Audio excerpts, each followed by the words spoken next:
Deixa eu puxar essa pergunta aqui. Quais diferentes identidades nacionais de Israel você percebe serem narradas na Bíblia? Dá para distinguir assim, ó, esse é um Israel, aqui já é um outro Israel? Tem algumas coisas que você percebe na própria teologia, quando ela apresenta, por exemplo, qual é o tipo de culto e o tipo de relação com Deus dos patriarcas. Só um segundinho, André. Você faz essa distinção no jeito de cultuar? É esse o seu corte? Inclusive, não é o corte. Ele é mais que isso. Ele vai envolver vários elementos culturais, relação com os outros e por aí vai. Então você pega, por exemplo, a época do exílio. O exílio, e principalmente depois de Esdras, vai marcar um corte étnico que não tinha até então. Eles não têm esse corte étnico. Moisés casa com uma negrona etíope lá, dá um burburinho no meio do povo e vem Deus defender ele. Para o Esdras, ele está errado. Né? Embora no Esdras tem que fazer uma defesa do Esdras também. A questão dele vai envolver culto, porque acabou dando problema no culto depois. Eles dizem que não pode casar com estrangeiras. Mas antes disso não tem. Davi é casado com estrangeiras, Salomão com um monte, claro que o texto bíblico critica ali, né? Mas é prática completamente comum, porque o estrangeiro é recebido nessa comunidade. Então você tem vários elementos que vão se trabalhando em cada momento. Então eu, por exemplo, só para pegar os títulos dos capítulos envolvem essas identidades em construção. Então eu trabalho, né, por exemplo, eu começo com os migrantes. Eles estão em migração, né? Foi a melhor palavra que eu achei, porque não é nem questão deles serem nômades, eles não são nômades. Eles não são nem semi-nômades, porque eventualmente eles estão fazendo agricultura, estão fazendo comércio, estão fazendo várias coisas, então eles são migrantes. Depois eu trabalho o quê? Os escravos. Né? Então, mas só uma coisa, os imigrantes é a expulsão do Egito até a entrada da Terra Prometida? Não, os migrantes é dos patriarcas até eles irem para o Egito. Até ir para o Egito. Até para o Egito. Então, e aí o que acontece? O que a Bíblia nos faz? Ela nos faz um corte de 400 anos, em que a gente não sabe o que aconteceu. Você se dá de cara com um povo escravizado. É aquele... Eu tô assistindo The Crown, e aí você acaba uma temporada, você quer continuar, já mudaram os atores, mano. É isso que acontece na vida, né? Você tá lá, tá bacana, mudou o ator, já tá escravo. E é isso Nesse mesmo. caso, ela explica, né? Nesse o nome caso, já virou Êxodo, tudo o quê, né? Do Gênesis pro Êxodo, ela explica. Né? Não, porque muito assim, tempo depois, etc. Era outro rei. Aí é aquele começo de temporada, né? Dizendo muito tempo depois. Review. E aí o que acontece? O cara faz o seguinte: no Gênesis você tem o Egito como lugar de salvação. No Êxodo, o Egito é lugar de escravidão. Mas eu tava lendo um comentarista, esqueci o nome dele, e tava contando muito que a gente costuma dar ênfase errada nos capítulos de Gênesis, porque a gente acha que chegou a glória quando José ele atinge lá o ápice e vira faraó. Só que é engraçado que o faraó muda o nome de José, bota anel. É assim, quando o pessoal é levado para o exílio e muda o nome para os três lá, Misael, a gente vê como algo negativo. Só que como a gente tem o roteiro de Hollywood que quando você ganha o dinheiro, quando você... Aí é o seu sucesso, a gente começa a dar a ênfase no Gênesis ali. E a ênfase de Gênesis é José sendo trazido de novo, a carcaça, ele dando os nomes dos filhos de hebreus, e a carcaça dele, os ossos dele voltando para promessa. Só que se você não entender isso, você está achando que a glória é o Egito. E aí, quando chega a segunda temporada da história de Israel, mudou. O que eu acho legal é o seguinte: nos cursos é legal de ir trabalhando esse pessoal, né? Assim, vocês prestem atenção, quando vocês lerem o livro de Esdras, assim, não é que nem em Gênesis para Êxodo, que o autor explica que passaram 400 anos e que mudou tudo. O Esdras, do capítulo 6 para o 7, até o 6, ele contou a história de 80 anos antes. Aí o capítulo 7 ele começa, depois dessas coisas, Esdras, não sei o quê. Se tu leu, não presta o depois dessas coisas, ele acha que ele, sabe, foi em seguida. Mas não, passaram 80 anos. É interpolação de texto ou não dá para saber? Eu sei que na sua área... eu não sei, cara. Eu não quero briga com esse pessoal aí. É óbvio que juntaram tudo ali depois, mas deixa pra lá. É um só cara que escreveu, pronto. Então...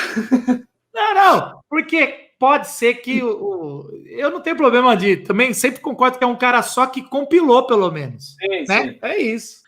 Não tem problema. Mas ali o que acontece, de fato, é que o texto ele não diz isso para nós. Não. E aí, quando você chega lá, você pensa que foi tudo mais ou menos embolado, e aí você imagina o quê? Um Israel retornando das cinzas, uma Judá retornando das cinzas. Aí você não entende o Malaquias, porque tá tudo uma draga, tá tudo errado, tá tudo ruim. Você não entende o Neemias, você não entende ninguém, porque tá passando o tempo, e aí você entende o N.T. Wright, quando ele diz o quê, né? Deus não voltou para Jerusalém. O templo tá uma droga. A vida está uma droga. O centro da religião e da fé e do estudo da Torá não é em Jerusalém, ele é na Babilônia, de onde vem o Esdras. Você conhece o canadense Rick Watts? Ele ensinava no Regent College e ele falava assim que, na verdade, nunca Israel voltou do exílio. Exato. Ele colocava isso, ele falava, não, é Jesus que está trazendo de volta o verdadeiro Israel do exílio. Ele nunca voltou. Porque o segundo templo é um templo de um acordo que o pessoal odiava Herodes. Então você tem o cara casando, já fazendo todos os erros. O rei cometendo o mesmo erro que aconteceu antes. O Neemias é muito engraçado. A gente pega aquele livro, né? A gente trabalhou esse um podcast que quase deu problema, né? A galera ficou meio irritada com Esdras e Neemias, porque o Neemias, ele faz toda a história dele, a gente usa ele como exemplo de administração eclesiástica. E o último capítulo dele é ele dizendo, Deus, eu tentei, deu tudo errado, né? Me leva em boa conta aí, porque, né, apesar de eu ter tentado, não deu muito certo, mas vamos lá, né? Então, né, me conta isso lá no dia do meu julgamento, porque eu tentei. E a gente perde... Aliás, os outros profetas criticam Neemias e Esdras, né? Os outros profetas ali... dizendo, olha, tá desde o começo, se eu não me engano é Levite, fala, olha gente, não é com armas que se vai se ter o Israel de novo. Então você tinha lá desde o começo, quando vocês tiverem um líder, que ele não seja rico, que ele não case com estrangeira, que eles tenham a Torá como na cabeceira, que ele não ostente dinheiro. E aí vai ter a profecia de que o Messias virá num jumento. Então você tem depois Jesus puxando... Aquilo é uma crítica a pensar em construir muro antes de construir povo. Então, é porque é mais fácil pregar no começo de Esdras. E a gente vai lá, não, vamos reconstruir a igreja de Jesus. Mas ali mais para frente, quando ele tem todos os conflitos, ele arranca cabelo das pessoas. O cara tá mostrando um conflito que você tá tentando, tem que resgatar, é a adoração. Aí sim é uma coisa mais forte. Mas você vê nem a unanimidade entre os profetas pós-exílio você tem ali, né? Até agora tentando responder a pergunta original, né? Com essa identidade a gente percebe, né? Então você vê, mesmo lá em Esdras, quando ele volta, tem identidades diferentes. O Esdras, ele convoca um Kahal Yahweh, né? Uma assembleia de Israel, que é quem? Os que voltaram do exílio. E a galera que estava lá, sabe? Essa galera que estava lá fazia 80 anos já, que voltaram do primeiro exílio de Zorobabel. Tem a turma que tinha ficado do exílio, que sobreviveu, que estava vivendo do jeito que dava por lá, que já estava misturado com os outros povos. Ali você tem já umas 3, 4 identidades em conflito quando Esdras volta, quando Neemias volta, né? Que já estão em conflito, porque dá conflito de terra ali. Porque os que voltaram, a gente sempre esquece disso.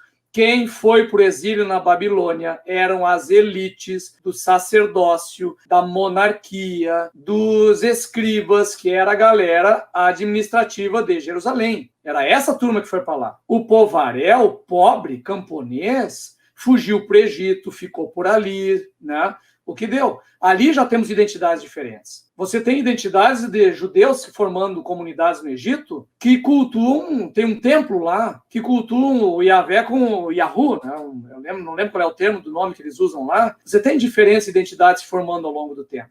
A partir de Esdras, você vai ter uma identidade formada muito em torno do quê? Do estudo da Torá. Ali sim que vai provavelmente ter as origens, depois da sinagoga, do movimento sinagogal no meio dos judeus, que vai, com o tempo, solidificar uma grande identidade geral judaica. Mas, no período que nós temos do Antigo Testamento, ela não aparece ainda, ela não existe. São várias identidades existindo, em conflito muitas vezes. E nós vamos encontrar respingo disso lá no Novo Testamento, no caso mais clássico é dos samaritanos, mas tem também os galileus. Quem são os galileus? Que é muito pouco estudado agora, está se estudando mais, tentando entender quem é aquele que o Josefo chama de Galileu, que ele diferencia do judeu e do samaritano. Será que eles são um remanescente dos antigos israelitas lá de Issacar, Zebulon, Naftali do norte, que provavelmente sobreviveram, que ficaram vivendo talvez como camponeses lá, que depois teve a migração judaica para lá, na época dos asmoneus, que conquistaram essa região, que talvez tenham se misturado com judeus do sul. A gente não sabe,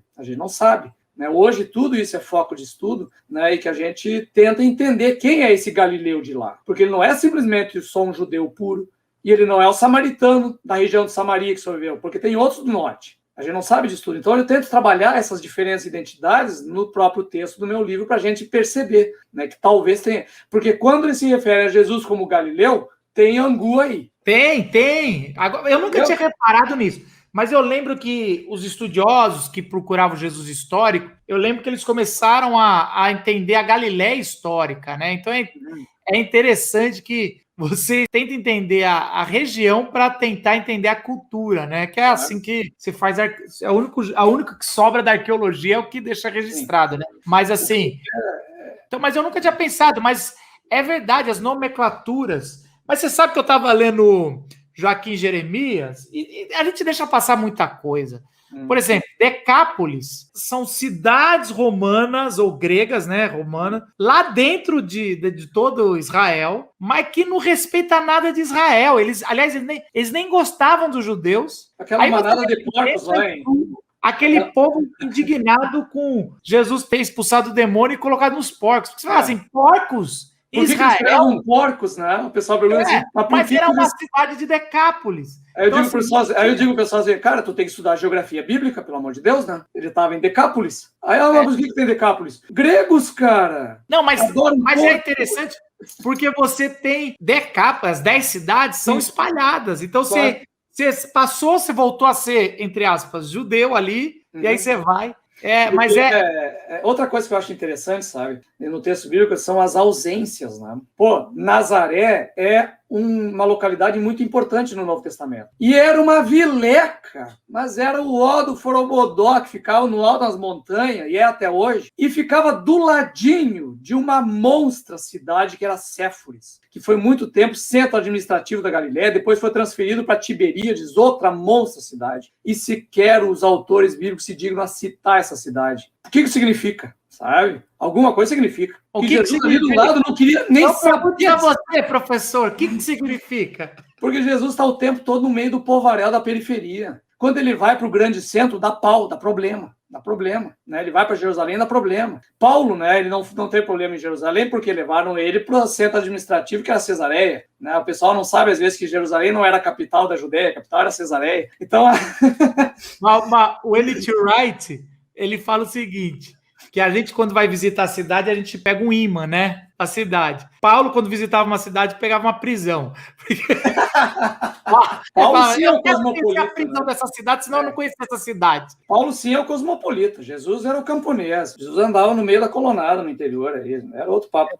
E você sabe, uma vez eu li, não sei se é verdade, falava que Nazaré tinha 600 habitantes, 700 habitantes. Coisinha. Mesmo a Belém, né? O pessoal às vezes me diz... Na época dava isso. O pessoal Belém também era o fim do mundo, né? E aí o pessoal diz, porque o Herodes mandou matar todos os bebês de Belém. Aí eu pensei, centenas de bebês. Devia ter 3 ou 4 lá, sabe? Bebês, crianças de 2 anos dá 6, 7. Aí, como não deu repercussão na história? Cara, um rei fascina mandar matar 3, 4 crianças no lugar, que novidade, sabe? Não, mas Belém não era tão pequeno, não. Você está exagerando, né? Não é exagerando. Mas se Jerusalém, Jerusalém, que é tudo isso, ela tinha de 20 a 25 mil habitantes, era muito pouco. Então, assim, porque a gente sempre vê, quando tem as narrativas de Jerusalém, estão em festas, né? E aí é outra coisa, mas Jerusalém é muito pequeno, nem tem água lá. Mas isso é outra coisa.